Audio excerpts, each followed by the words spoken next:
ఈ వీడియోని మీకు స్పాన్సర్ చేస్తున్న వారు Truzon solar by Suntek. Truzon solar power super power. మీ పవర్ బిల్ ని జీరో చేసుకోవాలనుకుంటున్నారా? అయితే ట్రూజోన్ సోలార్ పవర్ ని ఇన్స్టాల్ చేసుకోండి.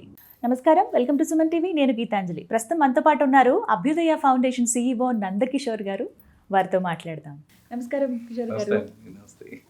నందకిషోర్ గారు, పంచభూతాలు గాలి, నీరు, నిప్పు, నేల, ఆకాశం, ఈ పంచభూతాలకి సంబంధించి మనకున్నటువంటి దేవాలయాలు ఎంతో అద్భుతమైనటువంటి శక్తి కేంద్రాలు అని చెబుతారు. అవి ఏంటి, అక్కడ ఉన్నటువంటి ఎనర్జీని మనం ఎలా అందుకోగలుగుతాము, తెలియనటువంటి కోణంలో తెలియచేస్తారా మా అందరికీ? అసలు అక్కడ ఉన్నటువంటి శక్తి ఏంటనేది.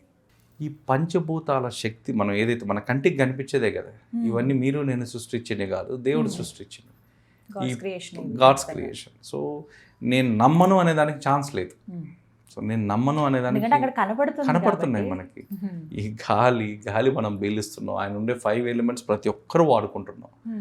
ఈ 5 ఎలిమెంట్స్ శక్తి కొన్ని దేవాలయాల్లో ఒక 5 ప్లేసెస్లో 5 టెంపుల్స్లో ఉందండి, నిక్షిప్తమైంది. ఈ ఎనర్జీ మనం ఎక్స్పీరియన్స్ కావాలి అంటే, పంచభూతాల శక్తి ప్రతి ఒక్కరూ కావాలి అంటే ఒక 5 టెంపుల్స్ ఉన్నాయి మన సౌత్ ఇండియాలో.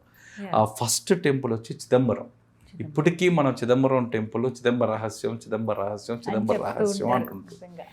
చిదంబరంలో మీరు గర్భాలయంలో చూసినట్లయితే ఒక తెల్లని గుడ్డతో కప్పబడి ఉంటుంది, వస్త్రంతో కప్పబడి ఉంటుంది.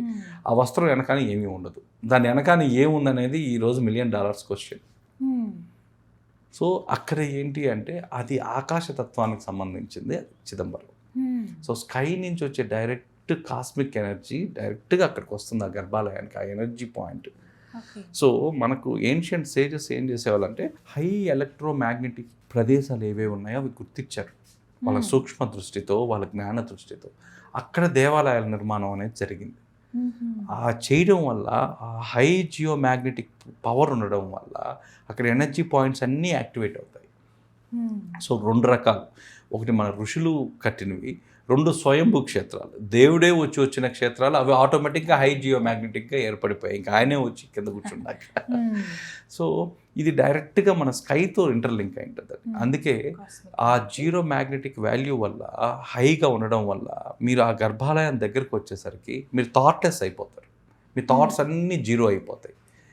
జీరో అయిపోయి, నేను ఎందుకు మళ్ళీ చెప్తున్నా అంటే, మీ ఎనర్జీస్ మీరు చూడాలనుకుంటే, మీ బాడీ వితిన్లో ఏం జరుగుతుందా ఆ ఎనర్జీ పాయింట్స్ చూడాలనుకుంటే, ఆ గర్భాలయం ముందు ఒక 5 నిమిషాలు మీరు కళ్ళు మూసుకుంటే మీరు ఎక్స్పీరియన్స్ అవుతారు మీ ఒంట్లో ఏ శక్తి ఉందో. It is proven, this is proven అండి. ఆ చిదంబరంలో మీరు ఆ ముందర నిలబడి, కరెక్ట్గా గర్భాలయం ముందర నిలబడి అన్నీ జీరో అయిపోతాయి. మీ థాట్స్, మీరు అన్నీ జీరో అయిపోతారు. మీ ఇంటర్నల్గా మీ బాడీలో ఉన్న ఎనర్జీ ఏదైతే ఉందో ఆ ఎనర్జీని మీరు అక్కడ ఎక్స్పీరియన్స్ అవుతారు. అది చిదంబరం. సో రెండో దగ్గరికి వచ్చేసరికి అరుణాచలం. ఇంకా అరుణాచలం మీకు ఇంకా అందరూ తెలిసిందే.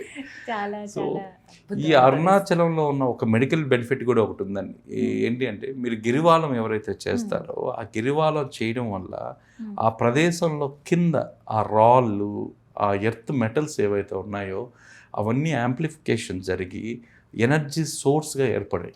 సో ఆ ఎనర్జీ సెంటర్లో మీరు ఆ గిరివాలం కరెక్ట్గా 14 కిలోమీటర్లు చేయడం వల్ల అవకాశం ఉన్నవాళ్ళు మ్యాక్సిమం అందరూ బేర్ ఫుట్తో చేయడం మంచిదండి. ఎందుకు బేర్ ఫుట్ పాదాలతో అంటే, అవి ప్లగ్-ఇన్ పాయింట్స్. పాదాలు అనేవి మీరు ఎప్పుడైతే నడుస్తారో ఆ ఎనర్జీ ఆ పాదాల రూపంలో మన శరీరంలోకి ఎంటర్ అవుతుంది. ఫస్ట్ మూలాధారం నుంచి ఎంటర్ అవుతూ వస్తుంది. సో ఈ ఎనర్జీ చేయడం వల్ల పిత్త దోషం, ఆయుర్వేదిక్లో మీకు 3 రకాల దోషాలు చెప్తారు, వాత, కఫ, పిత్త. ఈ పిత్త దోషం అలైన్మెంట్ అనేది ఆటోమేటిక్గా జరగద్ది. గిరివాలం ఎవరైతే బేర్ ఫుట్తో నడుస్తారో, నడిచే అవకాశం ఉందో, అంటే బాగలేని వాళ్ళు, వయోవృద్ధులు, వీళ్ళందరూ కాదండి. ఎందుకంటే ఆటోమేటిక్ అలైన్మెంట్ జరగద్ది. బట్ బేర్ ఫుట్తో చేయడం వల్ల కొంచెం స్పీడ్గా ఎక్కువ సార్లు అలైన్మెంట్ జరగద్ది. మీరు ముందు కావాలంటే మీరు పిత్తదోషం మీరు చెక్ చేసుకొని వచ్చి ప్రదక్షిణ చేసిన ఒక 16.5 నిమిషం తర్వాత మళ్ళీ మీరు కానీ చెక్ చేసుకోగలిగితే మీ పిత్తదోషం అలైన్మెంట్ బ్యాలెన్స్ అయి ఉంటుంది. అది అరుణాచల్. సో 3వది వచ్చేసరికి ఏకాంబేశ్వర లింగం, కంచి.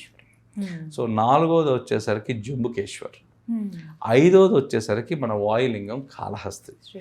ఈ పంచభూతాలు దీంట్లో ఈ వాయులింగం కాళహస్తిలో కూడా ఎవరైతే ఈ లంగ్స్కి సంబంధించినవి, ఊపిరితిత్తుల సమస్యలు, లంగ్ క్యాన్సర్ లాంటి భయంకర వ్యాధులు ఇవి ఏవైతే ఉన్నాయో వాళ్ళు కూడా ఒక 2 నిమిషాల నుంచి 5 నిమిషాలు ఆ వాయులింగం ముందర నిలబడుకొని కుడి చేయి పక్క వెలుగుతున్న ఆ జ్యోతి, నిరంతరం వెలిగే అఖండ జ్యోతిని చూస్తారు. ఆ జ్యోతిలో నుంచి వచ్చే ఎనర్జీ మన ఎనర్జీ పాయింట్స్ దాదాపుగా 3 చక్రాలు యాక్టివేట్ చేసి ఆ లంగ్స్కి సంబంధించిన చక్రాన్ని యాక్టివేట్ చేసి పెడుతుందండి. అక్కడ జస్ట్ అలా నిలబడుకొని వెళ్ళిపోతే చాలు, ఆ దీపాన్ని చూస్తుంటే కూడా.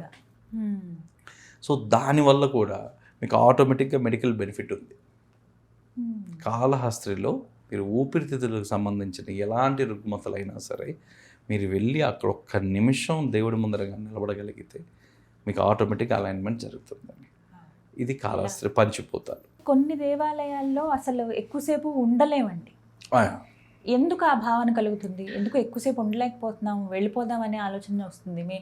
కొంతమంది చెప్తూ ఉంటారు, అక్కడ ఎందుకు ఎక్కువసేపు ఉండలేకపోయాము, గబగబా దర్శనం చేసుకొని వచ్చేసాము, 2 నిమిషాలే కూర్చున్నాము అని అంటారు. సో అది డిపెండ్స్ ఆన్ ఇంటర్ప్రిటేషన్స్ అండి. సో అది వాళ్ళ ఓన్ సైకలాజికల్ ఇష్యూస్. సో అంటే ఈ వీళ్ళ బాడీలో ఉండే ఎనర్జీ పాయింట్స్, అక్కడుండే ఎనర్జీ పాయింట్స్, వాటి మధ్య జరిగే ఆ ఎక్స్చేంజ్ ఆఫ్ ఎనర్జీ ఏదైతే ఉందో ఆ రిసీవింగ్లో దీంట్లో అవి కొంచెం రిపల్షన్స్ కూడా అవుతుంటాయి. ఎనర్జీ అనేది రిపల్షన్ అయ్యే ఛాన్సెస్ కూడా ఉంటాయి. ఆ రిపల్సివ్ అయినప్పుడు ఎప్పుడు కూడా వాళ్ళు ఎక్కువసేపు అక్కడ ఉండలేరు. సో దాంట్లో ఇంకొక థీరీ కూడా ఉంది, ఇట్స్ డీపర్. ఇంకొక థీరీలో కూడా అక్కడ ఎనర్జీ ఒక్కొక్కసారి మన బాడీలో మనకు తెలియకుండా ఉన్న నెగిటివ్ ఎనర్జీ ఎక్కువ ఉన్న వాళ్ళు కూడా ఎక్కువసేపు ఉండలేరు. నెగిటివ్ ఎనర్జీ మీ బాడీలో మనకు రోజు మనం చేయడం వల్ల మన నెగిటివ్ ఎనర్జీ, మనం పాజిటివ్ ఎనర్జీ డెవలప్ చేసుకోవడానికన్నా నెగిటివ్ ఎనర్జీ ఫస్ట్ ఇనిషియల్గా చాలా బాగా డెవలప్ చేసుకుంటాం. సో వీఆర్ ఎక్స్పర్టైజర్ అనమాట. అంటే మన చుట్టూ ఉండే వ్యక్తులే కావచ్చు, పరిస్థితులే కావచ్చు, ఏదైనా మనం వెళ్ళే ప్రదేశాలు కొన్ని మన ఉన్న శాస్త్రం ప్రకారం మీ ఆలోచన ఏదైతే ఉందో మనం ఆ టైంలో సనాతన ధర్మం ధర్మం ధర్మం ధర్మం అని చెప్పేవాళ్ళండి. కానీ అసలు సనాతన ధర్మంకి ఒక రైట్ ఎగ్జాంపుల్ ఏంటంటే మీరు జీవన విధానం. ఆ టైంలో ఏదైతే జీవన విధానం ఉందో అదే ధర్మం అనేవాళ్ళు. దాంతోపాటు ఇంకా అన్ని యాడ్ ఆన్స్. సో మెయిన్ వచ్చి జీవన విధానం.